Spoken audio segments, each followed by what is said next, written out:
ये सबसे बड़े प्रोजेक्ट को तुमसे वापस लिया जाना है और साथ ही अब तुम इस फैमिली बिजनेस से अलग रहोगी। तुम्हारा अब गिल्ड कंस्ट्रक्शन से कोई वास्ता नहीं होगा। I hope that is clear.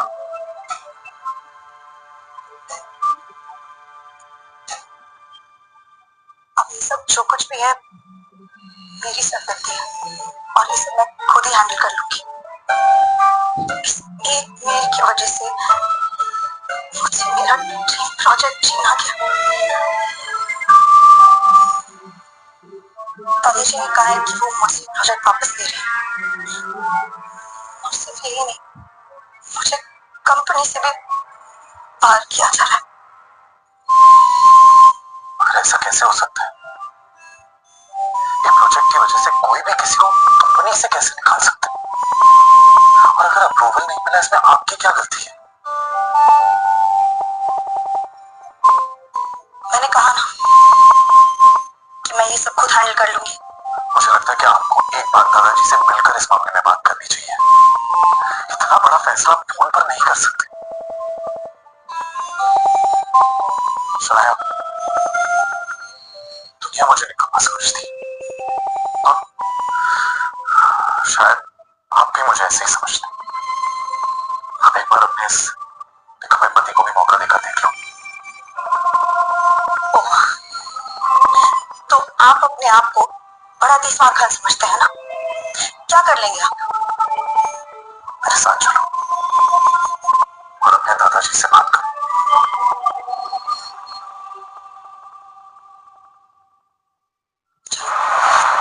कुछ ही देर में वो दोनों शनाया के दादाजी आनंद गिल के ऑफिस में थे। Shanaya, sit down. देखो शनाया, बिजनेस के मामले में मैं बहुत साफ हूँ। मैंने जो फैसला लिया है गुस्से में आकर नहीं और ना ही जज्बात में आकर लिया है। ये नई बिल्डिंग का प्रोजेक्ट गिल कंस्ट्रक्शन का बहुत बड़ा सपना था जो अब तक मुकम्मल नहीं हुआ। Why? दादाजी, I feel like क्योंकि तुमसे ये काम नहीं हो पा रहा। मैंने ये प्रोजेक्ट तुम्हारे कजन सौर्य को दे दिया है। आज से वो इस प्रोजेक्ट को हैंडल करेगा। तुम घर पर बैठकर आराम करो। दादाजी, ये प्रोजेक्ट मेरा सपना है दादाजी। मुझे नहीं पता क्या कमी रह गई जो हमें अप्रूवल्स नहीं मिले, बट आई प्रॉमिस यू किसी भी हाल में मैं अप्रूवल्स लेके रहूंगी। दादाजी प्लीज शौर्या को ये प्रोजेक्ट देने से पहले मुझे एक आखिरी मौका दीजिए दादाजी। ठीक है, मगर ये काम आज ही होना चाहिए। I hope I am clear on that. जी दादाजी, एब्सोल्युटली।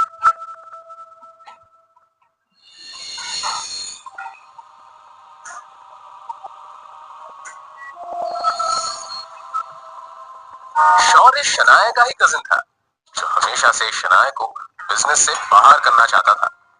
उसकी हसरत थी कि एक दिन वो इस बिजनेस एम्पायर को हासिल कर ले और इसके लिए शनाया को वो हर हाल में पीछे छोड़ना चाहता था। अप्रूवल के लिए आई, मगर अफसोस अब कोई फायदा नहीं है क्योंकि उस ऑफिसर को मैंने ऑलरेडी खरीद लिया।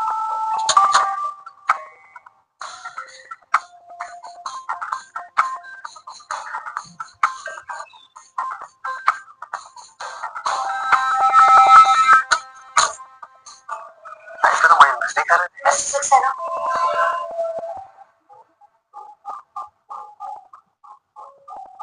शनाया जी, कैसे आना हुआ?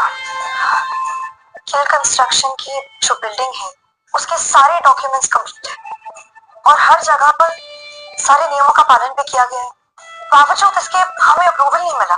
क्या मैं आपसे पूछ सकती हूँ कि आपने ऐसा क्यों किया? मैंने इन्हें ऐसा करने बोला था।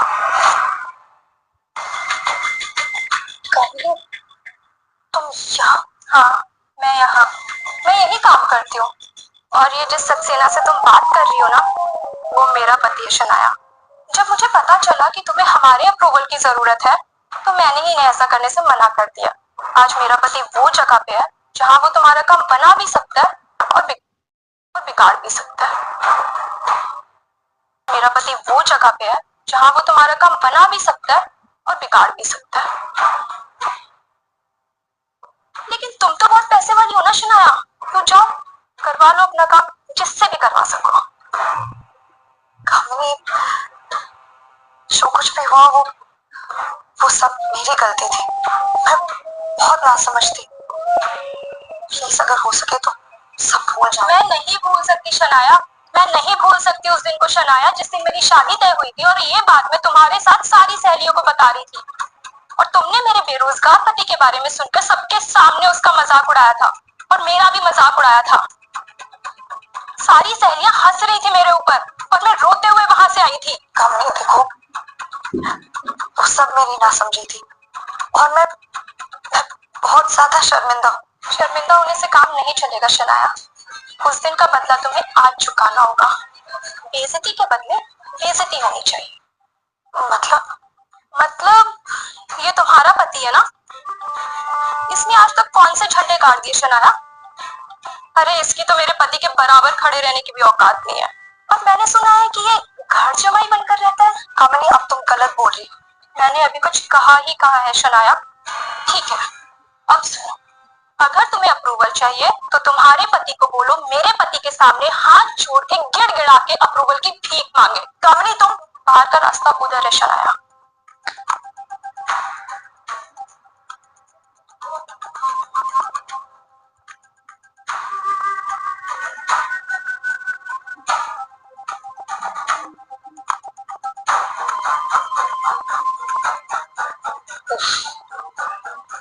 शायद काम हुआ नहीं। So sad. अब तो तुम्हें प्रोजेक्ट मेरे हवाले करना होगा। और तो और आनंद दादू की नजरों में भी अब तुम किसी काम की नहीं रही। अब तो तुम्हें कंपनी भी छोड़नी पड़ेगी। तुम बिल्कुल टेंशन मत लो, मैं हूं ना, मैं सब संभाल लूंगा। तुम बस घर पर आराम करो अपने उस निकम्मे पति के साथ, उसकी निकम्मी बीवी बनकर। और वो तुम्हारा पति कहाँ रह गया? वापस नहीं आया तुम्हारे साथ?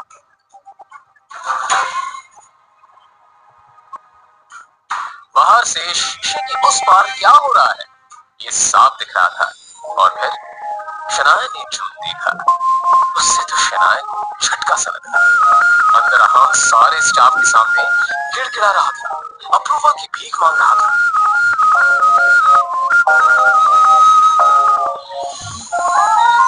सचमुच बहुत प्यार करता है तुमसे, तुम्हारे लिए कुछ भी कर सकता है। वैसे कहाँ से मिला तुम्हें ये? खैर मुबारक हो, तुम्हें तुम्हारा अप्रूवल मिल चुका। मगर ये कैसे हो सकता है? मैंने तुम्हारे पति को पैसे दिए हैं। वो तुम्हें वापस मिल जाएंगे। मेरे लिए मेरा बदला ज्यादा जरूरी था।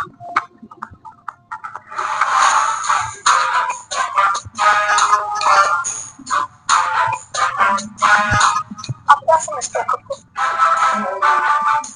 क्यों किया आपने ऐसा?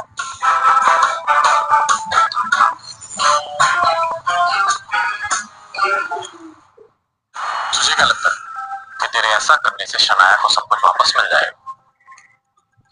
मैं इसे कहीं का नहीं छोड़ूंगा।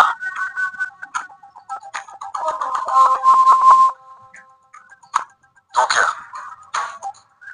दुनिया में कोई भी शनाया का बाल तक बांका नहीं कर सकता? तो मगर कब तक साथ देगा तो शनाया का? देखता जा, मैं तेरा और शनाया का रिश्ता ही खत्म कर दूंगा। कोशिश कर ले, चल जाएगा।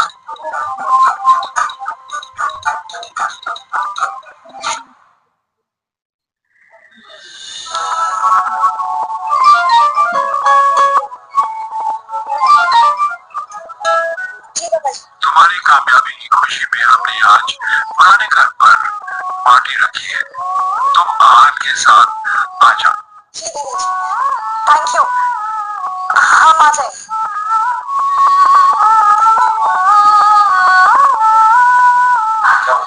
वो दादाजी ने पुराने घर में पार्टी रखी है और हम दोनों को बुलाया है।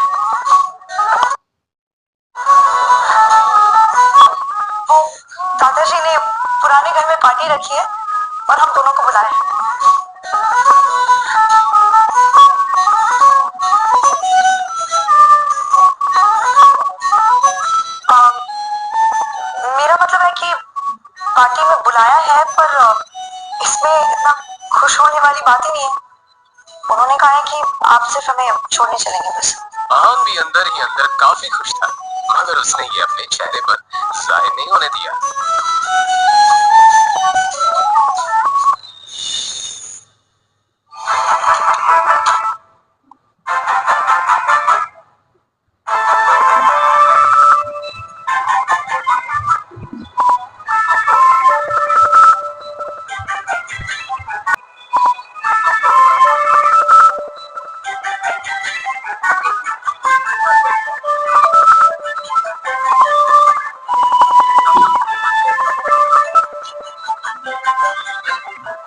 इतना हैरान होने की कोई जरूरत नहीं है।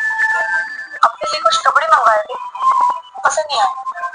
दुकानदार पैसे वापस ही नहीं कर रहा था, तो मैंने सोचा आपके लिए कुछ मंगवा लूं।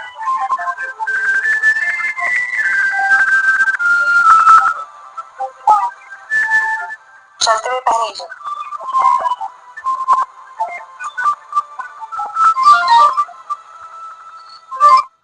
हाँ शगुन बोलो। शनाया, ये शॉपकीपर बोल रहा है कि तुमने आहान के लिए स्पेशल ऑर्डर देके सूट बनवाया है। क्या चल रहा है ये सब? तो मैं आहान के लिए कुछ करूँ तो उसमें गलत क्या है? फोन रखो, बाद में बात करते हैं। शाम हो चुकी थी और सभी बड़े लोग पार्टी में आ चुके थे। आहान और शनाया को देखकर शौर्य और शगुन के मन में कुछ और ही चल रहा था। एक काम बोला था मैंने आहान को, वो भी नहीं हुआ इससे। आजकल बहुत सर पर चढ़कर नाच रहा है। इसके लिए मैंने खुद कुछ सोच रखा है, कुछ ऐसा जिससे जितनी जोड़ी खूबसूरत दिख रही है उतना लोग इन पर थूके। उसके लिए मुझे तुम्हारा साथ चाहिए हो।